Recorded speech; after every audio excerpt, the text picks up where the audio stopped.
Bagaimana dia telah mencatat dan menuangkan pemikiran dan pengalamannya yang sangat berguna untuk generasi hingga saat ini.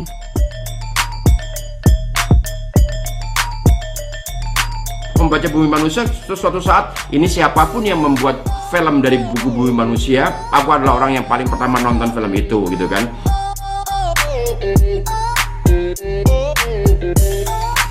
Pram adalah seorang raksasa di dalam sastra Indonesia, dan kita adalah orang-orang yang menaiki punggung Pram untuk melihat satu cakrawala yang lebih luas daripada yang kita punya.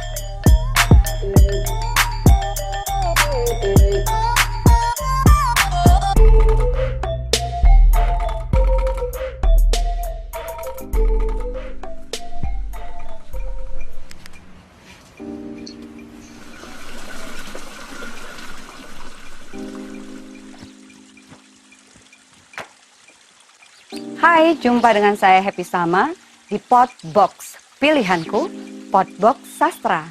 Dan pada kesempatan yang baik ini, kita akan membahas salah satu sastrawan kebanggaan tanah air. Yaitu kita akan membahasnya melalui prosa Pramoedya Anantatur. Apa yang dibaca dari tulisan saya itu memberikan kekuatan pada pembaca saya. Memberikan kekuatan untuk tetap pada berpihak pada yang benar, pada yang adil, pada yang indah. Itu adalah kehormatan untuk seorang pengarang.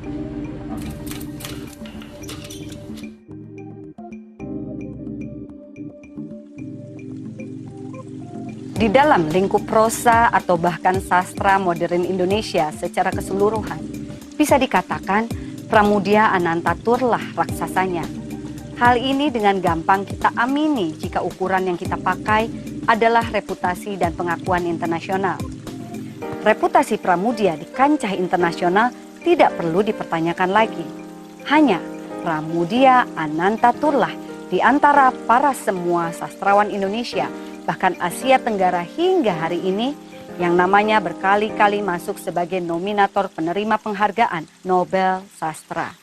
Hidup dan karya Pramoedya sendiri memang tidak bisa dibilang sebagai sesuatu yang berjalan dengan lancar.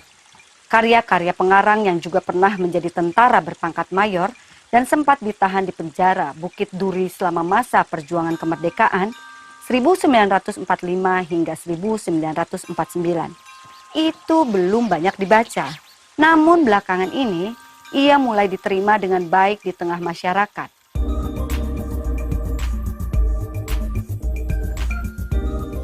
Bahkan di Blora, tempat kelahirannya, pemerintah setempat menyelenggarakan festival cerita dari Blora. Sebuah judul festival yang diangkat dari judul buku kumpulan cerpen Pramoedya.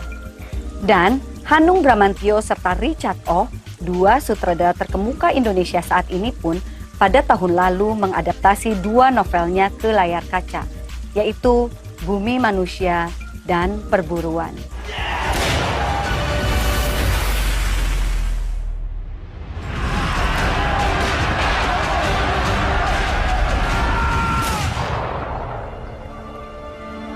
Beruntung sekali umur beliaku berada di sana. Terbius bujuk rayu ilmu pengetahuan dan pemikiran Eropa hingga membuatku terlena. Dan lupa pada kenyataan kalau aku seorang pribumi. Saya tahu betul siapa Harno.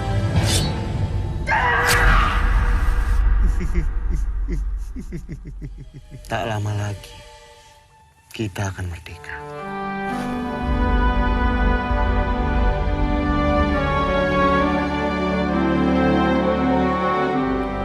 Barang siapa tidak berani, dia tidak bakal menang. Itulah semboyanku. Maju! Semua harus dimulai dengan berani. Pemberani-pemberani memenangkan 3/4 dunia.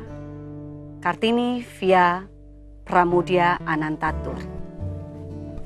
Ini juga adalah salah satu buku yang sangat saya suka.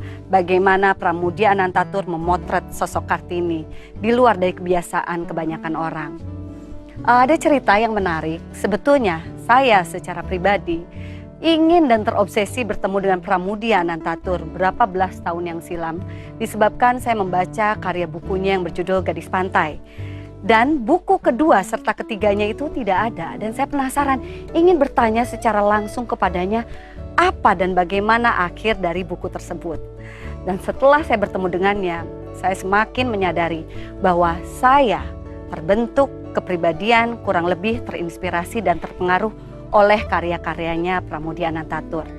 Dan karena beliau juga, saya terstimulasi diri ini untuk menjadi seorang produser, mengadaptasi, mengalihwahanakan karya-karyanya ke dalam pertunjukan, atau juga membuat pameran yang mengangkat arsip-arsip dan kehidupan Pramudia Anantatur. Ini akan sangat menarik dan sangat menyenangkan apabila pembicaraan ini tidak hanya dari saya sendiri. Saya akan mengajak sahabat-sahabat saya untuk berdiskusi membicarakan tentang sosok Pramudia Anantatur. Saya akan mengajak Azhari Ayub,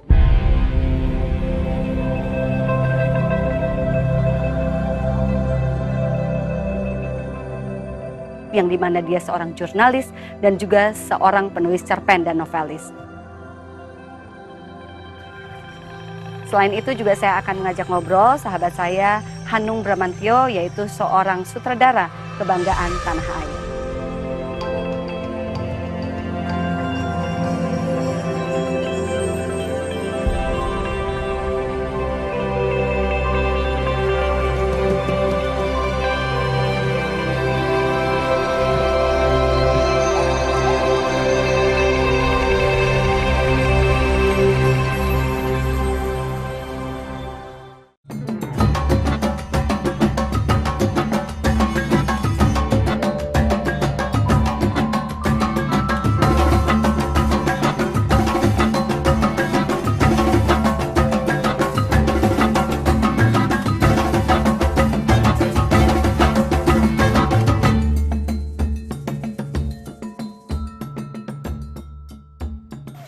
Pria ini dikenal sebagai seorang sastrawan dan jurnalis.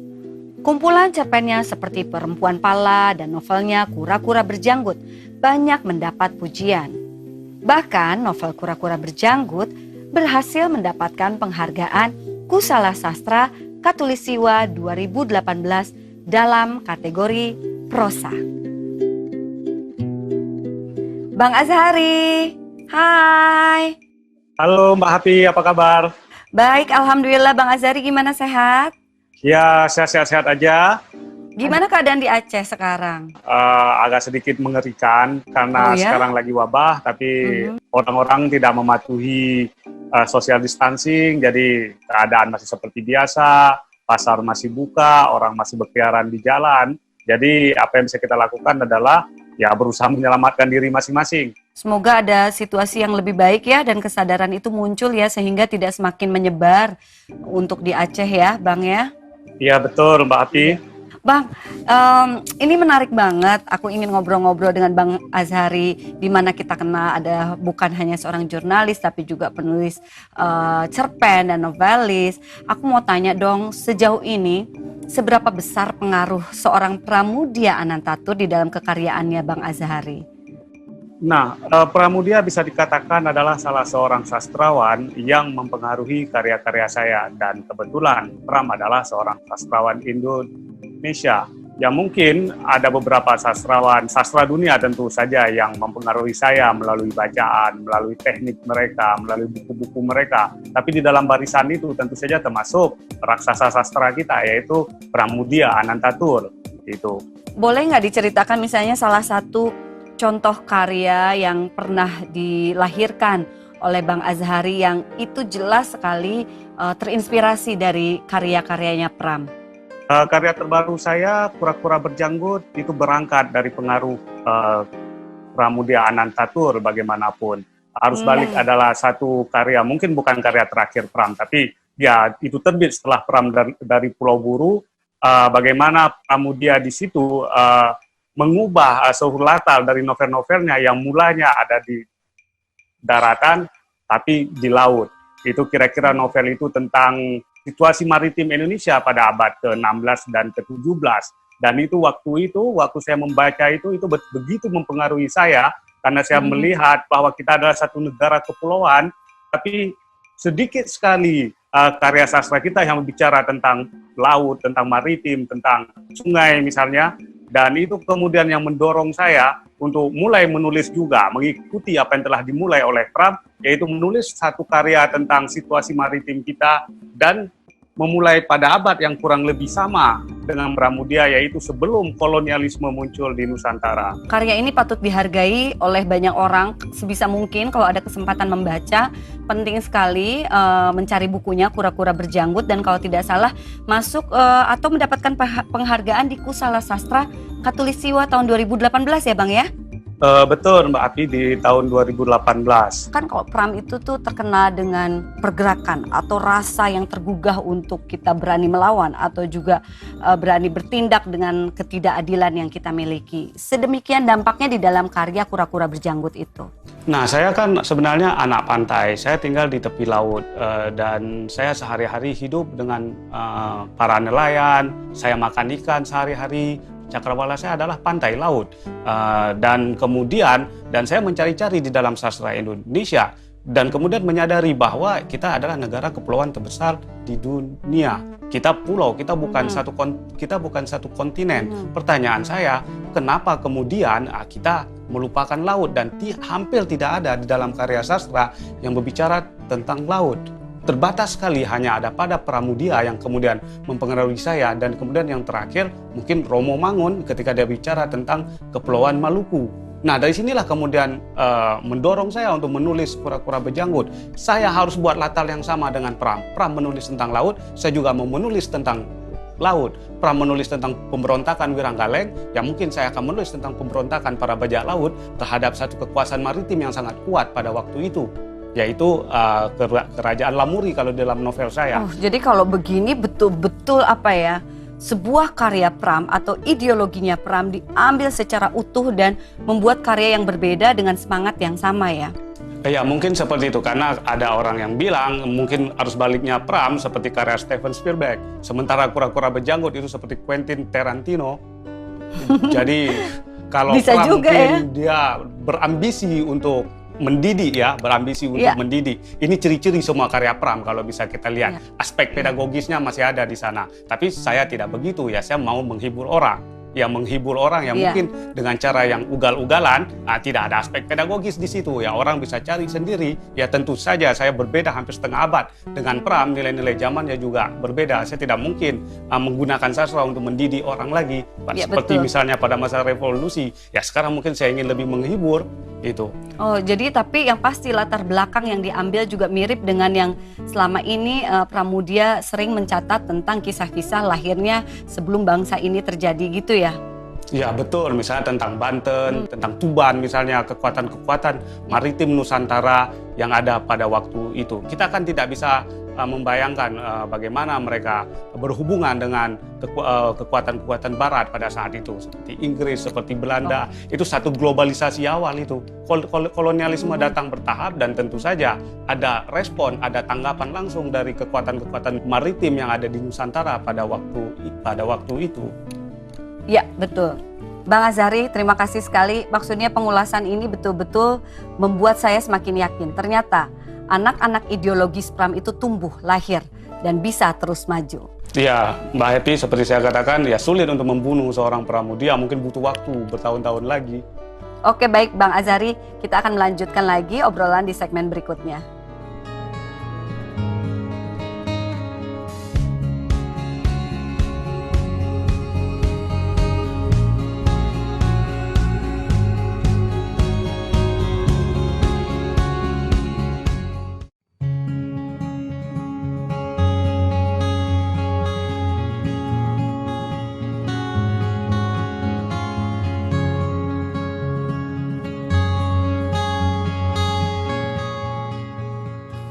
Bang Azhari, kita lanjut lagi ya obrolannya. Ini saya makin penasaran dan ada satu hal yang menarik yang ingin saya tanyakan.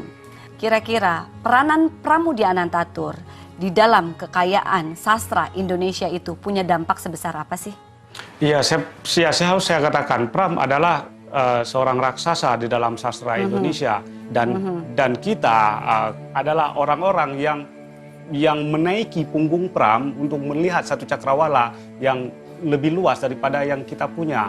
Ya itu karena apa? Karena karya-karyanya sangat kompleks dan tema-tema yang dibicarakan itu hampir merangkum keseluruhan dari proses terbentuknya negara Republik Indonesia. Di dalam arus balik dia mulai dengan masa awal kolonialisme, masa awal globalisasi, pertemuan antara Barat dan Timur. Dalam tetralogi Buru dia mencari akal bagaimana apa yang kita kenal dengan kebangkitan nasional itu, organisasi-organisasi pemuda terbentuk, revolusi dimulai, sejarah pers dimulai dari situ, bahasa Indonesia yang dulunya tidak kita gunakan itu betul-betul nampak penggunaannya.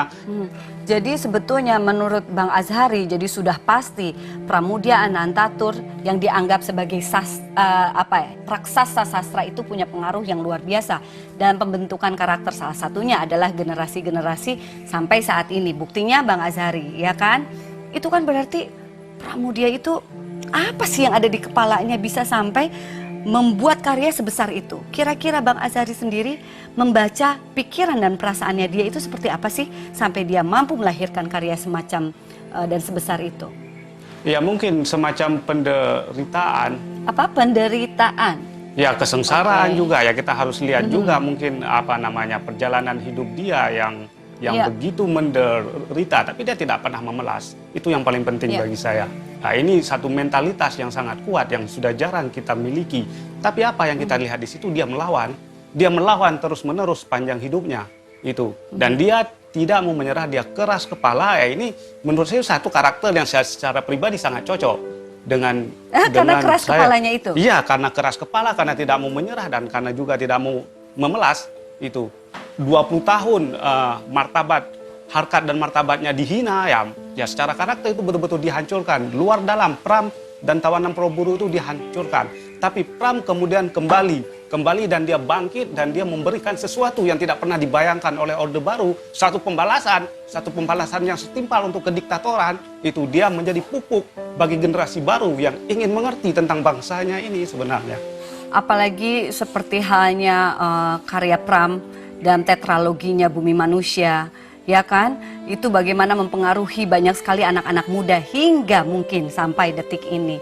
Menurut Bang Azhari sendiri, apa sih yang menjadi kelebihan yang paling mendasar dari karyanya Pram, terutama yang berjudul Bumi Manusia?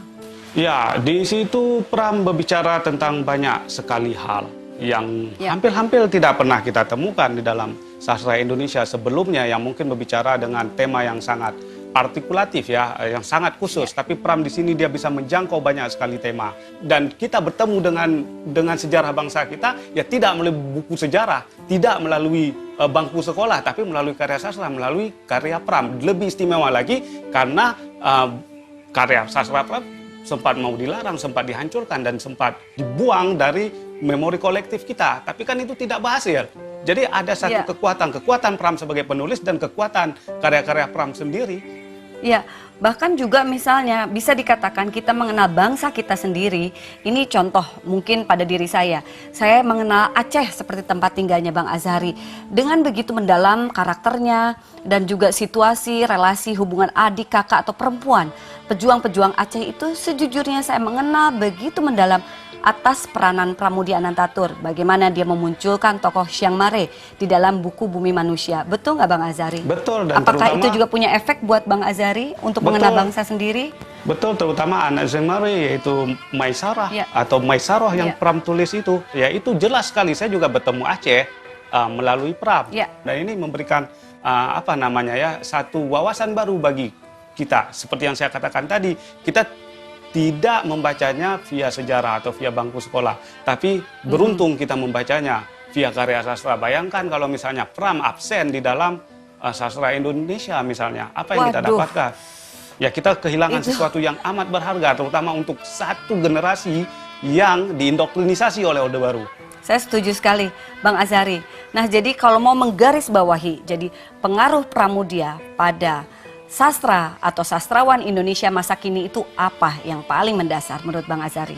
Bagaimana cara kita mengerti tentang bangsa? Ini sangat penting karena kita adalah satu bangsa yang sangat beragam, macam-macam suku, macam-macam bahasa. Ya, melalui karya-karya Pramudia ini kita bisa melihat sesuatu yang agak berbeda daripada satu versi misalnya yang disampaikan oleh negara tentang apa itu perbedaan, tentang apa itu toleransi. Tapi dengan kekaryaannya Pram, untuk generasi masa kini kita bisa saling mengikat, kita bisa saling bersama-sama maju karena kita punya pegangan yang begitu luar biasa, yaitu adalah sumbangsi seorang Pramudia Anantatur di dalam karya sastranya. Begitu ya Bang Azari? Betul, dan kemudian melalui bahasa Melayu, bahasa yang sangat penting bagi Pram. Bagaimana dia menulis tentang perkembangan bahasa Melayu pasal ini, bahasa sehari-hari, ya bisa pelan-pelan bisa merekatkan kita sebagai sebuah bangsa. Oke, Bang Azari, terima kasih banyak. Ini kita mendapatkan ilmu yang banyak sekali, wawasan yang luar biasa sekali, dan pemahaman ini semoga sangat berguna untuk sebanyak-banyaknya orang dan mungkin akan terstimulasi untuk terus berkarya lagi dan mengambil pijakan dari karya-karya Pramudia Anantatur. Bang Azari, makasih banyak ya. Kita mungkin ketemu suatu saat nanti. Iya Mbak Happy, terima kasih. Sangat senang bisa ngobrol. Iya, sama-sama. Sekarang saya akan mengajak ngobrol lagi karib saya satu lagi yang sekarang ada di Yogyakarta. Nah, beliau adalah Hanung Bramantio yang dikenal sebagai seorang sutradara dan beliau juga seorang pramis, dan bisa dikatakan ketika dia mengalihwahanakan karya Pramudia Anantatur ke dalam film, ternyata filmnya itu pun direspon begitu bagus oleh generasi masa kini, bahkan masuk sebagai film ke-10 untuk penonton terbanyak yang sampai tembus 1 juta. Luar biasa juga kan?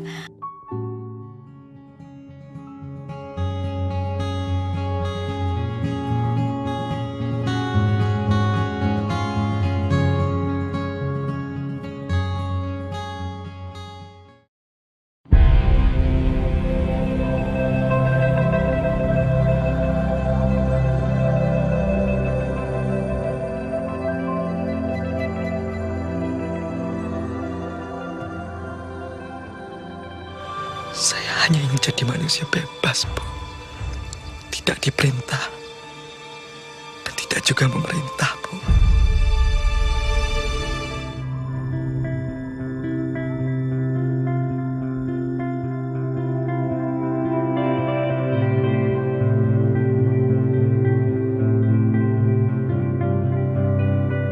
Ada yang masih aku sayangkan.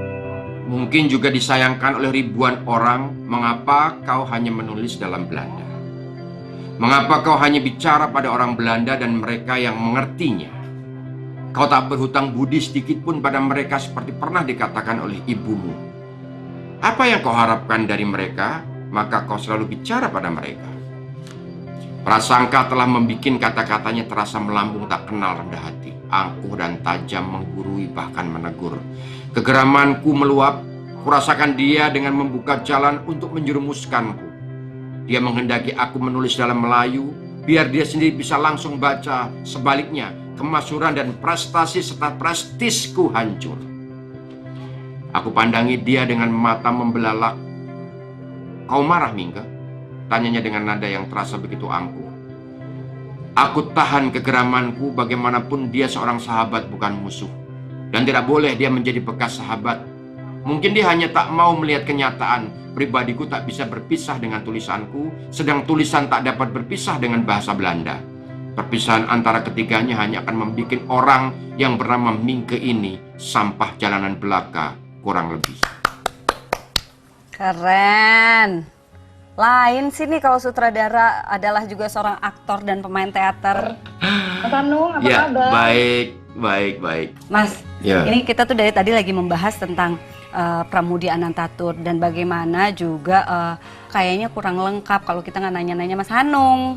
Yang dimana Mas Hanung sudah mengadaptasinya ke dalam sebuah film. Selamat ya Mas, katanya filmnya kalau menurut media masuk menjadi urutan ke-10 salah satu film yang mendapatkan penonton di atas 1 juta. Iya. Mas Hanung, dari semenjak kapan sih menggemari buku-bukunya Pramudia Anantatur? SMA sebetulnya. Jadi pada saat SMA itu kan... Tahun berapa tuh SMA-nya? 1993, 94 aku lupa ya. Nah, waktu itu aku dapat buku anak semua bangsa justru. Buku ini dulu. Yang pertama kali. Ya, justru malah anak semua bangsa gitu loh. Nah, tentunya ketika aku membacanya pasti kebingungan. Kenapa tiba-tiba analis sudah nggak ada. Maurits Melema tiba-tiba terakhir dia datang disidang oleh Nyai dan sebagainya gitu kan. Mas Hanung, dengan pengalaman itu terus tiba-tiba dapat kesempatan dan bikin filmnya, itu gimana proses kreatifnya? Apakah waktu pas mulai mengerjakan kayak aduh akhirnya kok cita-cita ini bisa tercapai sih, ada begitu nggak sih Mas? Enggak, jadi pada saat itu aku pindah ke Jakarta, baru ketemulah itu buku Bumi Manusia. Membaca Bumi Manusia, suatu saat ini siapapun yang membuat film dari buku Bumi Manusia, aku adalah orang yang paling pertama nonton film itu gitu kan. Dan ternyata kesempatan itu untuk Mas Hanung. Dan kesempatan itu datang, tapi kesempatan itu tidak sekarang. Kesempatan menawari buku memfilmkan Bumi Manusia justru jatuh pada saat setelah Ayat Cinta. Tahun berapa itu Mas? 2010 itu pertama kali datang dari Pak Hatuk pada saat itu. Pak Hatuk yang membeli right pertama kali dari buku Bumi Manusia. Saya kaget karena pada saat itu saya datang ke tempatnya Pak Pram. Tahun berapa ketemu Pak Pram? Kemungkinan 2001. Terus akhirnya mendatangi, terus apa yang ditanyakan ketika ketemu? Pada waktu itu, Pak Pram, saya anak mahasiswa, ya kan? Saya anak mahasiswa, saya anak mahasiswa IKJ. Saya kepengen memfilmkan khusus tentang Nyai Ontosoroh. Aku bilang begitu. Terus apa jawabannya? Ketawa dia. Oh, dia ketawa? Ketawa. Nggak segampang itu, Bung. Dia bilang gitu. Tidak segampang itu, Bung. Novel saya ditawar Oliver Stone. Di nominal itu 800 juta, itu saya tolak. Dia bilang? Dia bilang begitu. Dengan tegas? Bukan dengan ketawa-ketawa. Karena terus setelah itu dia minta maaf. Setelah itu dia minta maaf ya, Bung, saya itu hidup dari novel. Dari tulisan-tulisan saya. Jadi jangan kemudian Bung merasa saya itu sangat komersial. Ya kan, saya itu hidup dari buku. Jadi sebisa mungkin buku yang sesuatu yang dihasilkan dari buku saya itu juga bisa menghidupi saya. Masuk akal. Nah, pada saat terima tawaran film pertama kali dari Pak Hatuk dan pada saat itu produsernya Deddy Miswar, ya kan, Deddy Miswar, itu langsung wah, ini dia gitu kan. Terus kemudian ini yang membuat aku kaget. Pak Hatuk kok bisa dapat ini gitu kan? Pak Hatuk membeli berapa gitu kan? Terus jawabannya Pak Hatuk, ya pokoknya saya bilang apapun yang ditawarkan Pram, saya beli 2 kali lipat. Yang benar Mas? Iya. Oh wow.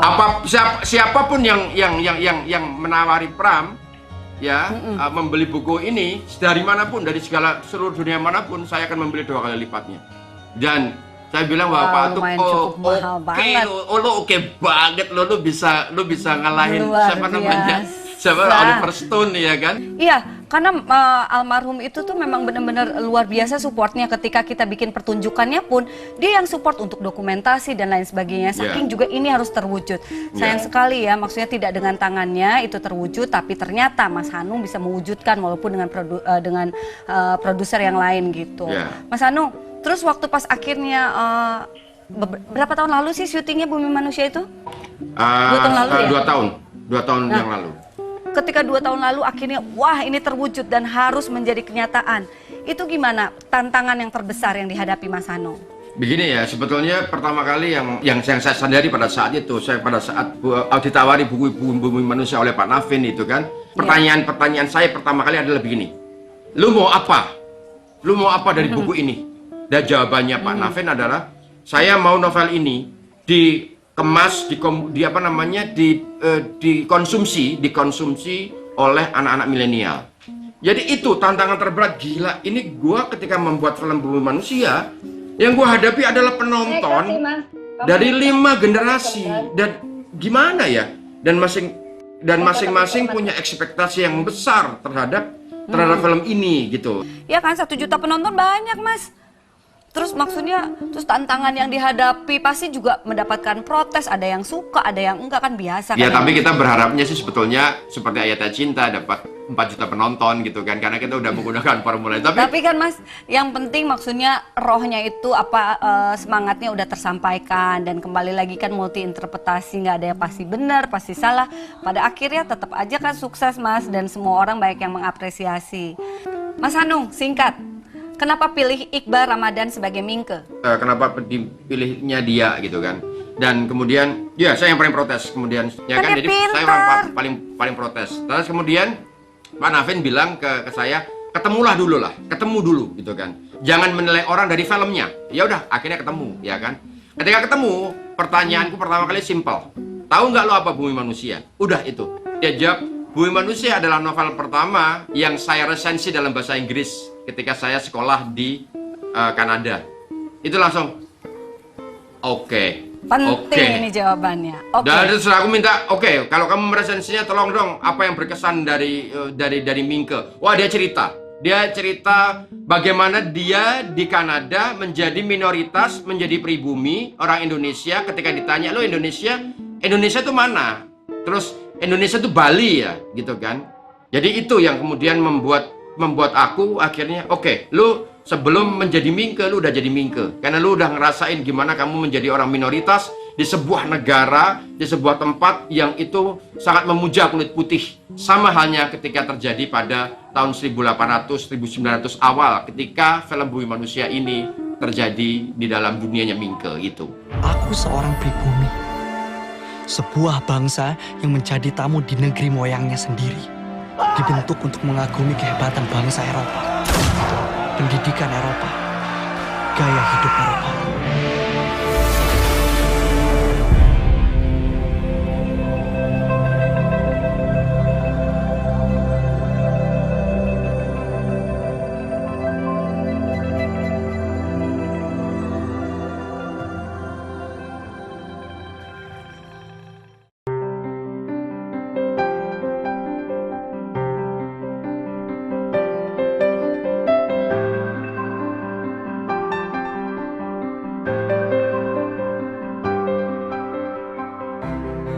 Mas Hanung, ini seru banget, cuman please satu lagi pertanyaan boleh ya? Ya. Aku berikan ya. Oke, ya.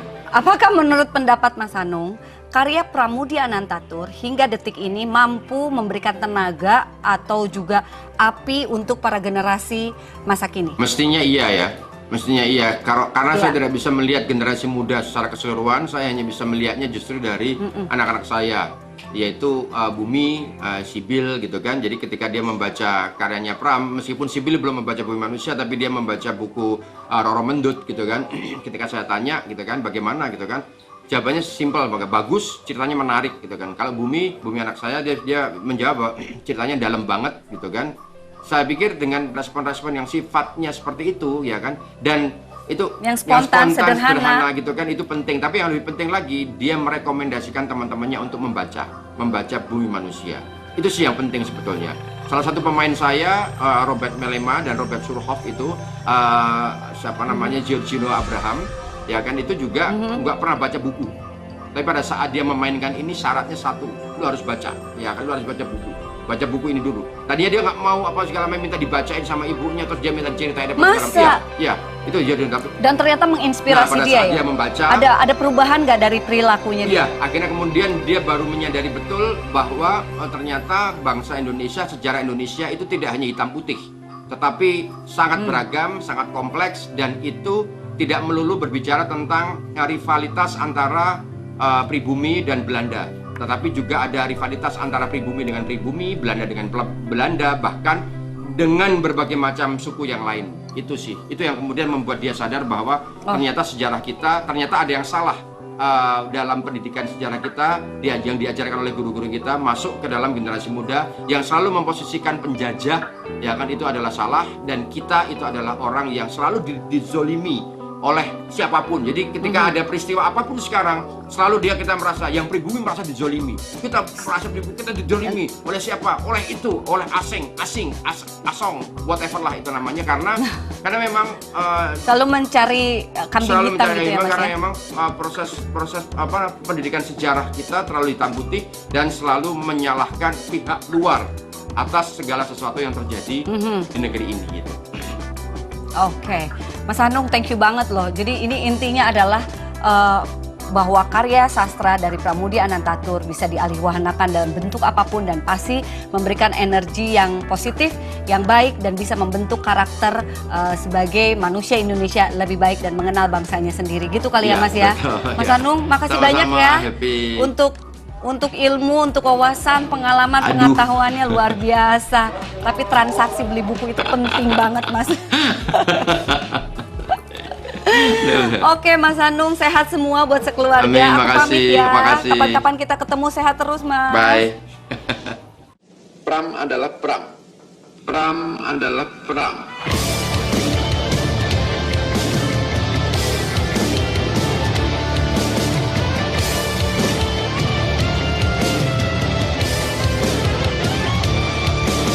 Hari itu udara bagaikan tunggung, sementara berhala kekuasaan telah lama menggantikan Tuhan.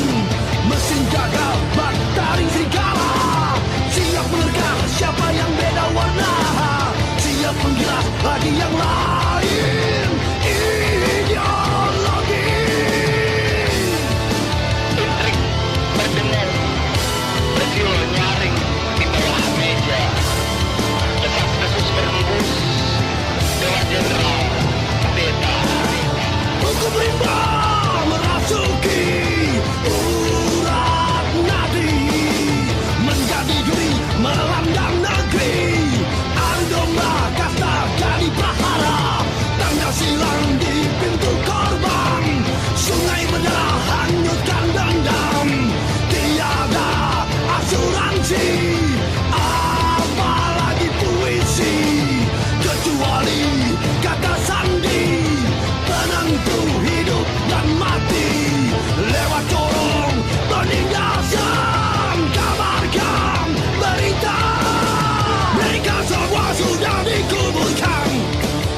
Tunggu kabar kematian berikutnya. Mereka semua sudah dikuburkan. Tunggu kabar kematian berikutnya. Laskar serdadu penindasan bergerak menunggangi kuda kematian, menyapu kota serta desa-desa. Perkebunan tebu jadi ladang pembantaian, lumbung kematian dan beribu korban tertanam tanpa ritus penguburan apalagi nisan. Mayat menggunung sepanjang Oktober 65. Awan hitam membumbung di angkasa, pancaroba sejarah menelan ribuan korban mati sia-sia. Hari itu hati kita membatu, terbagi dalam kubu-kubu, serta keyakinan yang semu. Langit mendung menurun Nusantara, pembantaian massa terjadi di mana-mana. Pribumi lugu tanpa dosa, diburu, dibuat ke pulau buru. Mereka semua sudah dikuburkan. Tunggu kabar kematian berikutnya. Mereka semua sudah dikuburkan.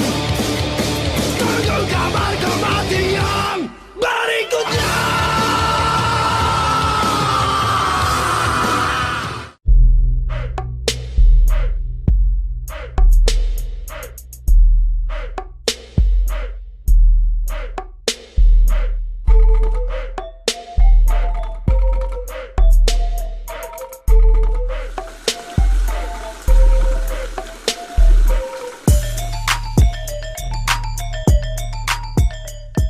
Bila kita membahas Pramudia Anantatur tidak akan habis dalam 1 jam. Bagaimana dia telah mencatat dan menuangkan pemikiran dan pengalamannya yang sangat berguna untuk generasi hingga saat ini. Dan juga bagaimana karismanya Pram, bagaimana wawasan dan bagaimana juga pengalaman batinnya adalah bukti betapa dia sangat mencintai tanah air Indonesia.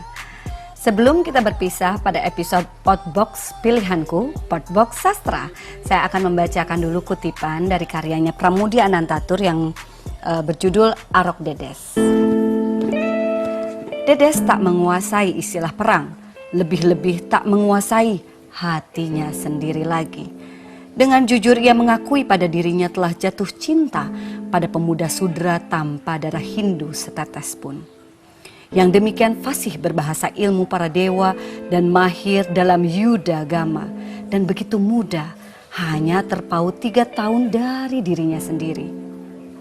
Dialah yang patut jadi suamiku, pemegang kekuasaan atas Tumapel, seorang Brahmana yang akan dapat memuliakan Cakrawati Hyang Siwa. Ia pejamkan mata, menikmati musik dan mendengar segala sesuatu yang berasal dari sang sekerta Arok. Dan ia membiarkan dirinya dipandangi sepuasnya oleh seorang lelaki yang bukan suaminya. Itu dia dari Arok Dedes, karya Pramudia Anantatur. Petro Gareng en Semar, Seten Samen in the Card. Udah, selanjutnya teknya.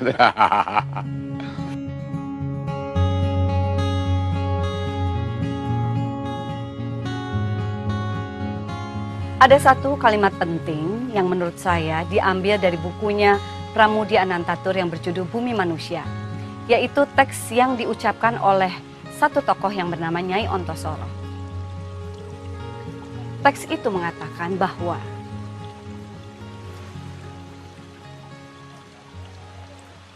ini perbuatan manusia yang dilakukan oleh otak manusia dengan hati manusia yang degil.